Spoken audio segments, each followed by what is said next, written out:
Europe 1.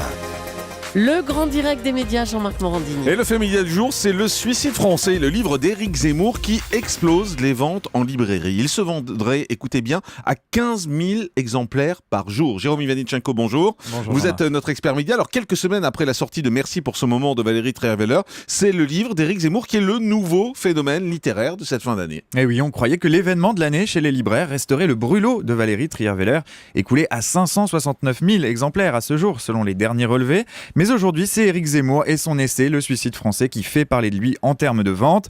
À en croire le magazine Le Point, dans les premiers jours d'exploitation, depuis le 1er octobre, il s'écoulait à un rythme de 5 000 exemplaires par jour, un rythme qui aurait permis au livre d'atteindre les 43 000 ventes en 2 semaines. Mais depuis, pas d'essoufflement, c'est le contraire même. Le rythme s'est même accéléré. Selon Albin Michel, l'éditeur du Suicide français, le livre s'écoulerait désormais à 15 000 exemplaires par jour. C'est mieux que le rythme de Valérie Trierweiler.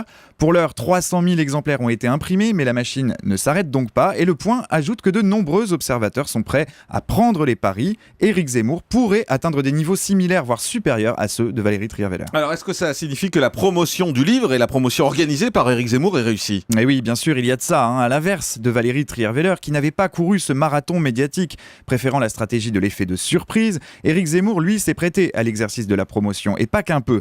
Depuis plusieurs semaines, le polémiste est de tous les plateaux, une promo menée tambour battant, dans On n'est pas couché, le talk-show de Laurent Ruquier, ou chez Frédéric Tadei, dans Ce soir ou jamais, sur France 2, dans C'est à vous, sur France 5, ou encore sur les chaînes d'information en continu, comme ce 13 octobre dernier, où il était l'invité de Jean-Jacques Bourdin sur BFM TV, pour un entretien plutôt tendu. Écoutez.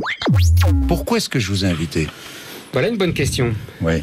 Parce que mon livre vous a plu. 1, 2, parce que mon livre a du succès. 3, parce que... Vous croyez qu'on a besoin... J'ai besoin de vous pour avoir du succès ici ? Ah non. Bon, alors... Non, vous voulez comprendre pourquoi Non, il je a voudrais du succès. savoir. Non, je voudrais savoir qui vous êtes, Éric Zemmour. Je voudrais savoir, oui, et je voudrais que vous me parliez de vos idées, parce que c'est ça qui m'intéresse. Ah bah. C'est vos idées. Oui, parce que qui je suis, ça n'a pas grande importance. Mais si, qui vous êtes ? Si, c'est intéressant. Mais c'est intéressant. Vous êtes un agitateur d'idées. Oui, si vous voulez.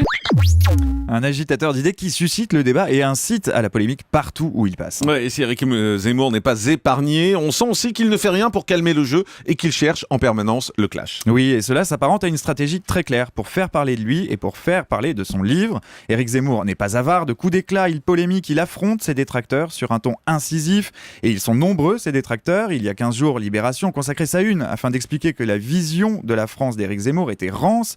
Quelques jours plus tard, dans un court reportage, le journal de 20h de France 2 décidait de déconstruire le raisonnement du polémiste. Un raisonnement qui s'appuyait sur des chiffres mal interprétés. Mais tout cela, le polémiste n'en a cure. Comme le disait Léon Zitrone, qu'on parle de moi en bien ou en mal, peu importe, l'essentiel c'est qu'on parle de moi. Et ça, Éric Zemmour l'a bien compris. Merci beaucoup Jérôme Ivanichenko. Le grand direct des médias, Jean-Marc Morandini.